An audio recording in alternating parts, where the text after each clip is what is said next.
DTSi தவறாக திரும்பப் பெற முயற்சித்தால் கூடுதல் வரிகள், வட்டி, அபராதம் விதிக்கப்படும் என்று மதுரை வருமான வரித்துறை முதன்மை ஆணையர் எச்சரிக்கை விடுத்துள்ளார். திருச்சி வருமான வரித்துறை மற்றும் திருச்சி மாவட்ட நிர்வாகம் இணைந்து நடத்திய நிகழ்ச்சியில் மதுரை வருமான வரி முதன்மை ஆணையர் வசந்தன் சிறப்புரையாற்றினார்.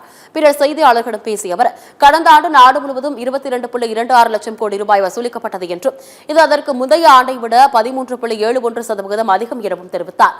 மதுரை மண்டலத்தில் வருமான வரி வசூல் 5% குறைவானது கவலைக்குரிய விஷயமாக உள்ளது என்றும் கூறியுள்ளார். டிடிஎஸ்ஐ தவறாக திரும்பப் பெற முயற்சித்ததாக இதுவரை சுமார் 4000 பேருக்கு வருமான வரித்துறையினரால் நோட்டீஸ் வழங்கப்பட்டுள்ளது என்றும் வசந்தன் தெரிவித்தார்.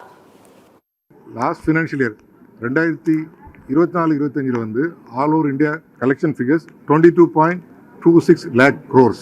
அதாவது இது அதனுடைய முந்தைய ஆண்டு கம்பேர் பண்ணும்போது 13.57% growth ரேட் இருக்கு. Principal commissioner of income tax Madurai ரீஜனுடைய நெட் கலெக்ஷன் 2024-25 வந்து 3,361 crores.